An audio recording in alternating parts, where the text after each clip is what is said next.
Welkom bij een nieuwe aflevering van Over Eten, een podcast voor nieuwsgierige eters en drinkers. Elke aflevering ga ik op zoek naar culinaire kennis, leuke verhalen, gastronomische avonturen en hoop ik om zo meer te weten over eten. Ik ben Stijn de Schaar. Vandaag zit ik virtueel samen met Andrea van het Wijndomein Entre Deux Monts. Entre Deux Monts klinkt misschien Frans en als we denken aan wijn, dan denken we niet zozeer aan België, maar wel aan Frankrijk, Italië, Oostenrijk, Duitsland, Luxemburg, Spanje, noem maar op, maar niet in België. Andrea, welcome. I'm glad to have you on the podcast. You're making wine in Belgium. Yeah, we are making wine here in Belgium. We are an amazing team. The winemaker is Martin Baccar of Entre Deux Monts, of the company, the winemaker and the owner. And we are making wine in Belgium. So surprisingly or not, depends on the point of view. To me, and I think to most people, that would be a bit of a surprise. Because let's be honest, when we think of Belgium, we don't really think of Belgium as a wine country. Yeah, it is correct. Is most of the time people think about Belgium for different things. Of course, beers probably is the first thing that come up to the people's mind. But in the last 10 years, the quality of Belgian wines increased extremely well, and the expertise of winemakers in this region mainly, and in all Belgium actually, brought an increase of quality, an increase of specialized wine in this area. So the style is quite a cool climate style of wine for Belgium. For example, if we're talking about the style of wine, it can be comparable with other like warmer region, but the quality is comparable with every wine in the world. Okay, so where is the Entre Deux Monts winery located, and how does it compare? You said the quality is comparable to other parts of the world, but in terms of climate, how does it compare to some more well-known wine regions in the world? Okay, so Entre Deux Monts is located in Puveland, in West Flanders, in the little town of West-Utrecht, and is comparable to other cool climate regions from around the world. I think is the most common comparison is with England, with south of England, with Kent, for example. That's not exactly a region I would consider to be a winemaking region either. Yeah, absolutely. Yeah, again, another young, dynamic industry. They started a bit before than Belgium, and they're already well known in the world in terms of quality of sparkling wine mainly. And Belgium is getting there. When I looked up a little bit more about the domain, it's one of the bigger in the area. What's the history of Entre Deux Monts? How did Entre Deux Monts get started? Right. So Entre Deux Monts has been founded in 2004 from Martin Baccar. Well, he is from this area and he always loved nature. So before to found Entre Deux Monts, he studied agronomics in the University of Ghent. Then he specialized himself in enology in Montpellier in France. Then he did the internship in Italy in winemaking for Livio Felluga in Friuli. Then another internship for Mouton Philippe Rothschild in Bordeaux, a well-known producer. And then he came back to Belgium and decided to start his adventure in 2004. And he started with 3 hectares. Planted the first 2 grape varieties that he planted were Chardonnay and Pinot Noir. And with the help of his father, that he was also a wine merchant and a beer merchant, with his ideas. So they start to work together and they increase year per year the plantation of vineyards. So they started with 3 hectares. Nowadays we have 18 hectares of vineyards. And as I said before, it was a bit of an adventure because it's difficult to make wine in a well-known wine region. So there are a lot of challenges, and He was a very young winemaker. He started when he was 24 years old. Imagine the challenge to start your own business, a big investment. And the first production was in 2008, an increase year per year. So nowadays we produced around under 20,000 bottles. One of the first challenges that comes to mind for me about starting a winery in a non-wine region is, where do you find the grapes? It's not like when you go to Bordeaux, there's centuries and centuries and centuries of winemaking. Do you just start planting grapes and hope they grow, or how does that work? Now, of course, he did site selection. He started with the first 3 hectares were owned by his grandfather, and his vine were good for grape growing. So he did some analysis, and in this area, the soil is mainly formed by silex and ironstone. So perfect for wine growing. Why? Because they have a very good water drainage.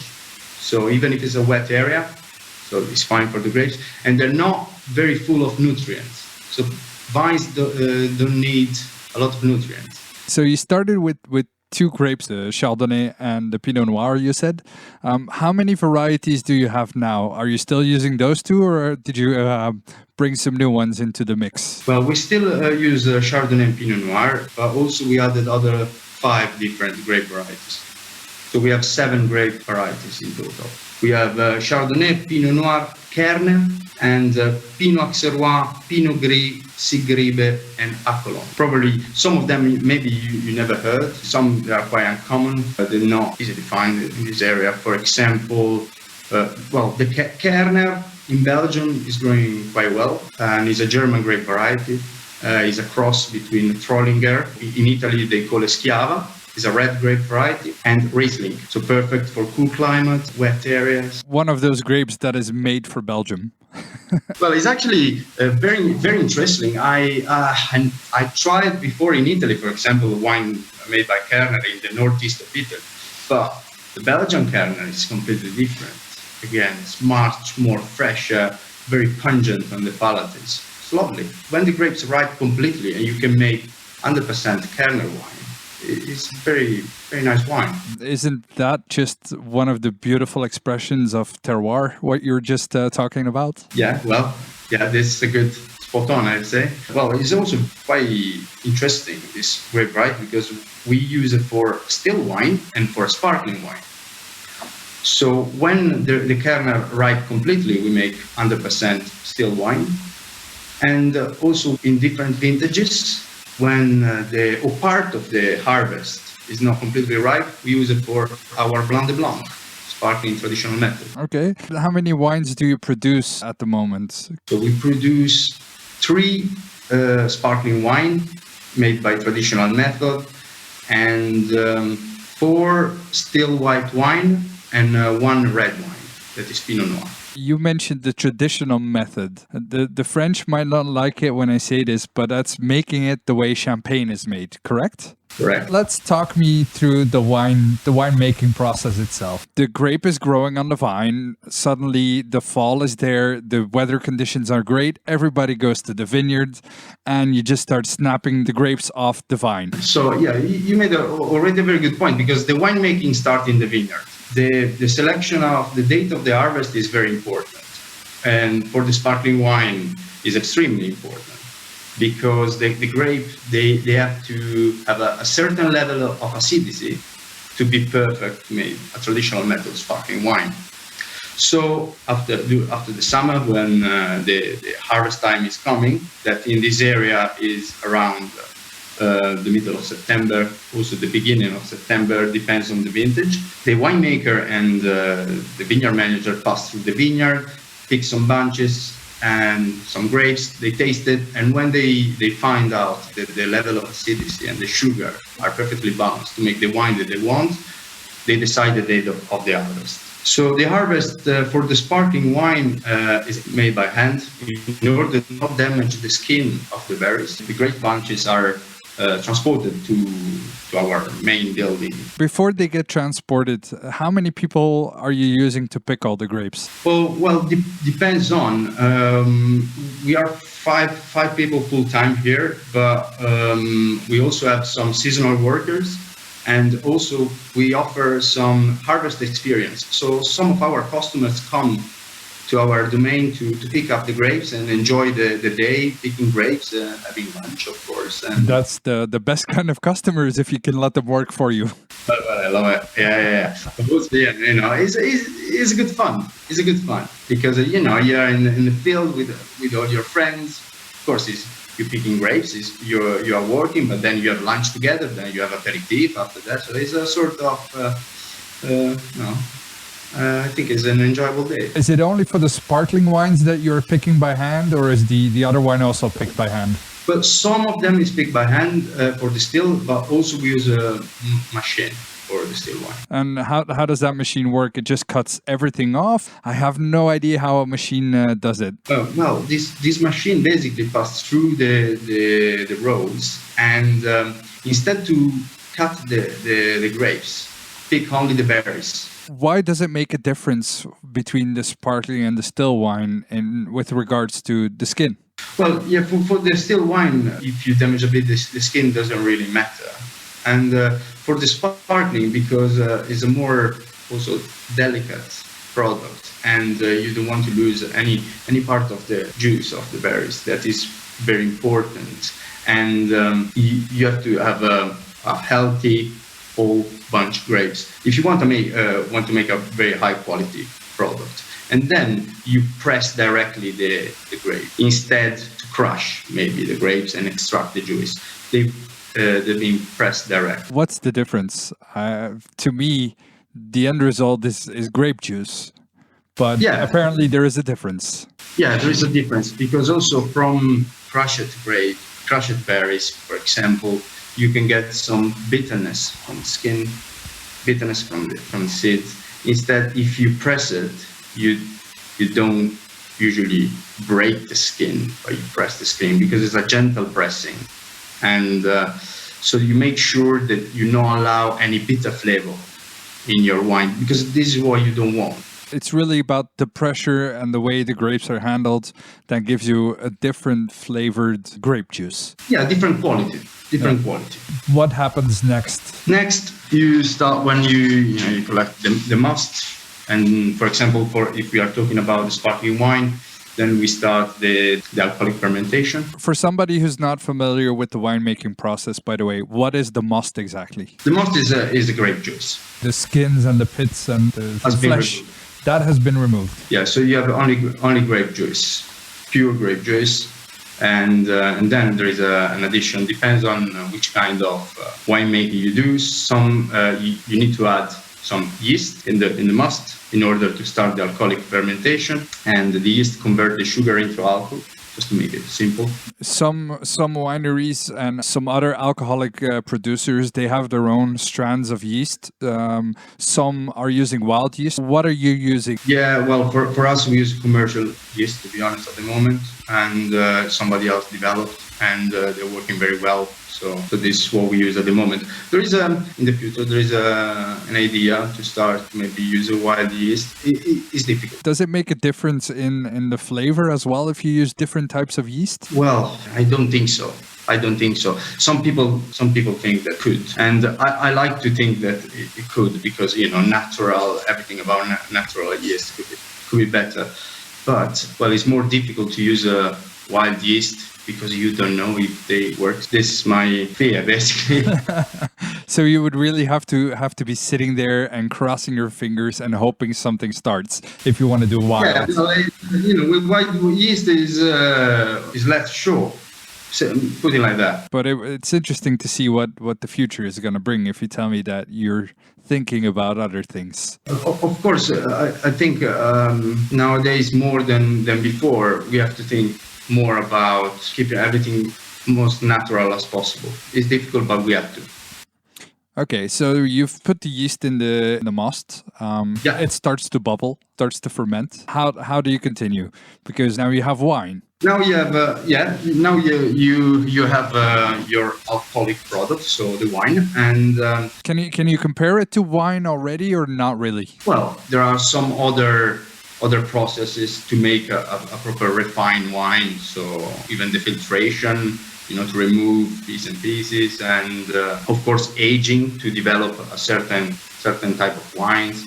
But for the sparkling, at this point, the wine, so after the first fermentation, the wine is always still and dry. And to make a sparkling, the wine is bottled with the normal sparkling bottles. And into the wine, we add the liqueur de tirage. The what? Liqueur de tirage is a mixture of basically yeast, sugar, and unfermented wine. So again, must. And part of this liqueur de tirage is inserted in the bottle with the already fermented wine, and then the bottle is closed with a crown cork, like a beer cork. In this part of the process, the yeast contained in the liqueur de tirage try to convert again the sugar into alcohol, but there is not enough sugar in that wine because, as I said before, it's dry. And these generate CO2. So these create the bubbles and make it sparkling. So this is a quite a long process. Also, the yeast will die inside the bottle and remain as a sort of lees, sort of detriment in the bottle. More time you leave the wine in contact with this lees, more the wine develop the distinctive aromas and flavor of the traditional method. So it's vanilla, croissant, butter, this kind of thing. And during this process can last as on which kind of wine you want to make, say 15 months, for example. And during this period, there is one very important part, it's called the riddling or remouage. Well, in the past, some wineries still use the pipette, but we use a gyro palette, an automatic way to do the riddling. So for a certain period, the bottles are turned for 15-20 degrees all the time, and the dead yeast can constantly stay in contact with the wine and release the flavors and aromas in the wine. That takes 15 months. You pick the grapes in, let's say, September. Right about now, December, January, that's when you can start turning the bottles. No, you do it before. I say that you leave the wine in contact with the yeast for 15 months in total. Okay, so if I understood correctly, then now you can start actually bottling the wine properly to sell it. So at this point, there is a very complex process where the bottles are put in a machine upside down, and all the detriment, the lees, we go to the neck of the bottles, and this machine basically throws the neck of the bottles, and then another machine will open the bottle, remove the crown cork, and the CO2 will expel the ice with the lees, and then the wine is refilled with the dosage, and that is basically sugar, sort of sugar syrup, and then bottled. So why do you add the sugar syrup? Well, depends on the style of the wine. There are the zero dosage means that you don't add any sugar. We add around 8 grams per liter. Well, the residual of sugar, at the end is 8 grams per liter. And is that where you determine brut, extra sec, demi-sec? Yes, perfect. Are you using the same terminology, or is that just exclusive to Champagne? Yeah, we use the same terminology, exactly. Our sparkling wine made by traditional method are all brut. The difference in those wines, is it then because of the grapes that you use? Yes, from the grapes, and also one is a rosé and 2 are white. How is the rosé made? Is it the white grapes and you add some red wine must to it, or how does that work? Basically the color is from the Pinot Noir skin. Basically, you make the Pinot Noir and you leave in contact the juice with a bit for a certain time with the skin. For example, very short time, 10, 12 hours, 14 hours, and just to have a light color, and then At the end of the day, you put it in, and the next morning you take it back out. Yep, almost. How do you make red wine then? Is that also with leaving the skins in? Yes. We, for example, for our Pinot Noir, of course, the process is a bit longer. There is a longer maturation. That is the part where during the fermentation and the skin remain in contact with the juice. During this period, we do remontage. Basically, we are taking wine from, just to explain you, in a tank, the skin remain on the top of the tank and the wine stay at the bottom. So we take the wine from the bottom and we pump it over again on top to enhance the contact between the skin and the juice, so to increase the extraction of color, tannins, and all the very nice flavors. Maybe we should just get through the whole process of the stilling wine, because it seems like it's completely different from the sparkling wine. We started in the vineyards, we pick the grapes, this time with the machine, we go to the winery, and then we crush them instead of pressing them. Crush it with presses as well. So you try to get as much juice from the grape as possible, even more than for the sparkling. Absolutely, yeah, absolutely. Then again, the fermentation is exactly the same. So cultured or wild yeast, and then still tanks. For example, if you think about our Chardonnay, fermentation happens in a still tank in order to retain freshness and fruit aromas and flavors. So after the fermentation, part of aging process, for example, for the Chardonnay, we use a French barrique, 225-liter barrel, and we put the wine in those barrels. We keep for, well, as long we think that the wine could be ready. Of course, during all year, we have periodical tasting to try the wine and to see if there is any issue, any maybe oxidation, everything could happen. So during the year, for example, Martin Bacard, the winemaker that is the creator of all this wine. He tried the wine several times, and he decides when the wine, for his point of view, is ready.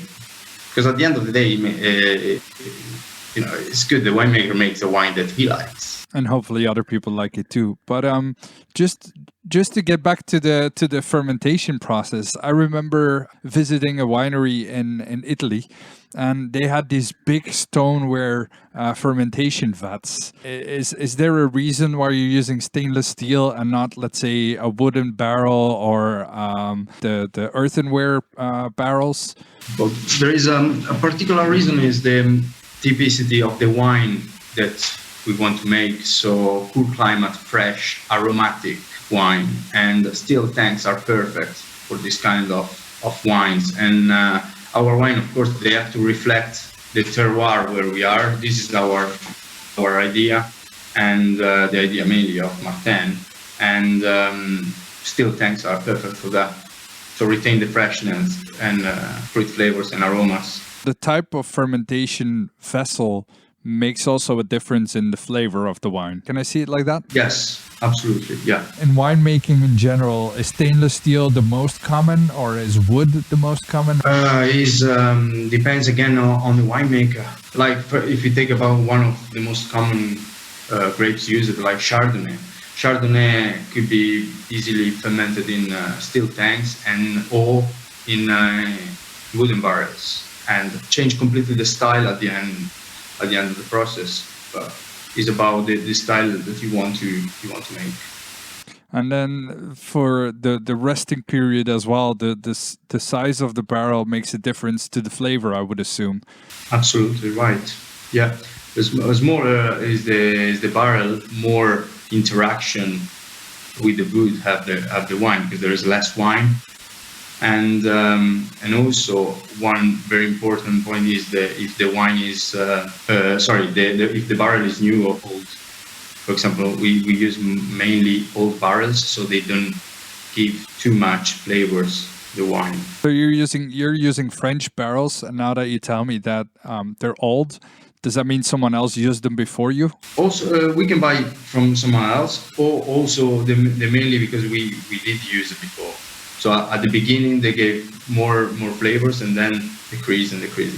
You just use them to refill over and over again. And sometimes, for example, last year my friend bought 2 new barrels, and then because the new barrels will give again French oak, will give more flavors to the wine, and then when before to bottle the wine, you can decide also the blend that is very important, and maybe you can add a bit of more woody flavors wine to another one that is more fresher to create a nice balance at the end.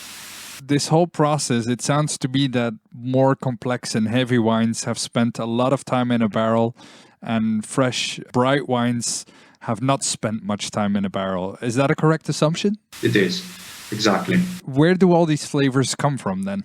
Is that purely the interaction of the wood? Is that the grape itself that's oxidizing? What's going on in the barrel? Yeah, there are several parts that bring a lot of flavors to for example, a full body. If we talk about full body, powerful, rich red wine. First of all, you mentioned the type of the grapes. Of course, the grape variety. There is a big difference between Pinot Noir and Shiraz in level of sugar achieved at the time of the harvest, for example. Type of the grape is very important and make a big difference. Also, talking about the red wines, also the skin, the level of color that can give to the wine, and the tannin that give to the wine. So very dark skin give more flavors, more color to the wines. And then the time of maturation, so the time that the skin spend in contact with the juice, again could increase the body, the complexity in the wine.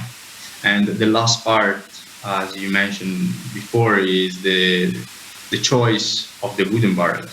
So if it's a large barrels, or if it's a small barrique, and if it's new, if it's a second hand, if it's a third hand, if it has been toasted in a different way, maybe it can give also different flavors profile. When you say toasted, I don't think it's putting the barrel in a toasting machine. Basically, for example, in Bordeaux, there is this important company where basically they burn the barrels inside when they cook it, and they have a different level of burning. So, and different level they will give different flavors to the wine. So what I learned is that the different type of burning is opening the wood more or less. And opening the wood more is creating more surface area for the wine or any other liquid to interact, and thus have more wood flavor into the wine. But that's not something you can do in the winery at Entre Deux Monts. No, we don't. No, we don't. It's something that for our style of wine is not necessary. You guys have the barrels the way they are, and you just work with it the way they are and let them develop naturally. Yes, absolutely. The winemaker has had the wine in the barrel for how long before he decides that it's good? Does it depend on the style of wine as well? Yes, depends on the style of wine. It depends also on the vintage, on the type of harvest that we had. For example, the last Pinot Noir that we released a month ago, has been aged for a year. So that's basically the grapes of last year. Yeah, 2018. Then sits in the barrel, and then maybe also before to release in the market, you also do some bottle aging. Okay. Stay a bit in the bottle. Again, depends on the style, and in that period you try the wine and see if there is any issue, if it's good enough to be released in the market. You get it out of the barrel, you put it into the bottles, and then how does that aging happen? You just leave them there in a cellar, or does something else happen? In a cellar, in a horizontal way, and temperature control, of course. No contact with light to avoid any damage. for the wine. How much wine do you produce of every type? How many bottles do you get filled with every type of wine? Right, this is a good question. In total, are under 20,000 and depends on the Liters or bottles? Bottles. And for example, what we make, the most produced one is our Viscoutre Blanc de Blanc, a traditional method, sparkling, that is made by Kerner and Chardonnay. And we produced around 40,000 bottles. And for the other, there are an average, depends on the harvest again, 10,000, for example, of Pinot Noir. Another example, I think, is the other sparkling, that is our Cuvée, Baccar, is around 15,000, 20,000, depends on, again. In comparison with some of the big champagne houses, it's a very small production. Absolutely. Do you think that is an advantage of being this small? Well, I know this is a really tricky question. Yeah, it is. But, I can tell you what I think. From my point of view, I like the idea of Martin to have a decent production, a small, medium production, but work every year on quality. So try to increase the quality every year. That is the goal. We are one of the biggest in the region, in the country actually. But if one day we have to increase the production, if we can keep the same quality, I think it's good. But if you have to increase the production and just to make more wine, but less quality, I think is not good enough for us. Where is your biggest consumption of the wine? Is that in Belgium? Are you exporting? All the sales are in Belgium at the moment, and is our main market. I have to say, we're lucky enough. All our production is sold every year in Belgium. And there is a very small amount that goes to France, that is by the neighbor. We are just based by the French port. So, if you're on top of the domain, you could see France, right? Yes. It's just 300 meters. You go to France, and there is the Mont Noir. We are between the two mountains, the Mont Red and Mont Noir. Hence the name Entre Deux Monts, which translates as between the two mountains. Yeah. So the main market is Belgium. We are, of course, we would like to try to enter in different markets, and probably this is the biggest challenge for Belgian wine. So entering a new market. The small part that goes to France is literally for the neighbors. Yes, absolutely. Yeah. A wine shop and a couple of restaurants that buy directly our wines from us in France, but it's not an amount that we can consider as an export. The biggest challenge would be exporting wines. Just out of curiosity, what part of Belgium likes to drink your wines the most? Flanders. I would say like Ghent, Kortrijk, also somehow Brussels as well, Wallonia. With all Belgium, I have to be honest, but mainly I would say Ghent, Bruges, Kortrijk. Regarding the future of Entre Deux Monts, are you also playing around with more grape varieties, different styles of wines? Are you working on something like that? How do you know that? I'm just asking. I would be very surprised that something like that is not happening at the winery. Absolutely. No, yeah, we are. I can say that we are working with a new grape varieties that has started to produce this year for the first time, and it's the Apollon. So it's a French grape variety, and red is a red grape variety. So we are trying to make a red wine aged in barrel.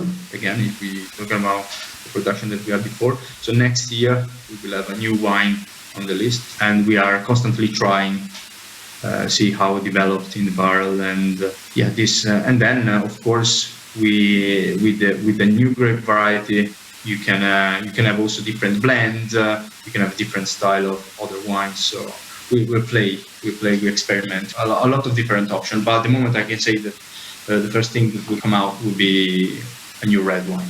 Where can people find most of your wines? Are you in the big supermarkets? Do you have to go to a more specialized wine shop? What's the best way to find the Entre Deux Monts wine? Yeah, well, in the big supermarket, we are not in the big supermarket at the moment. We are in more specialized wine shop, corner shop. Also, we sell our wine line. We got a web shop, and we can deliver in all Europe.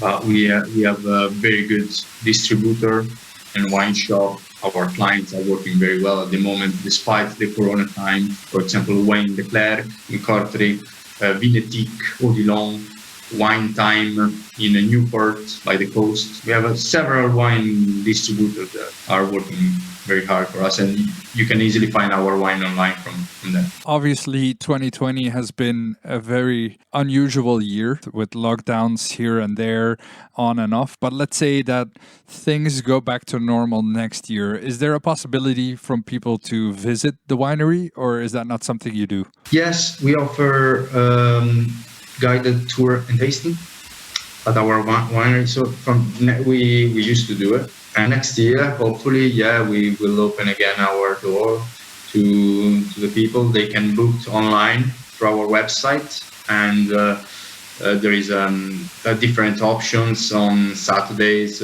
Fridays, and there's a guided tour and tasting on our estate. And there are also other projects for next year, very important. We will open a shop.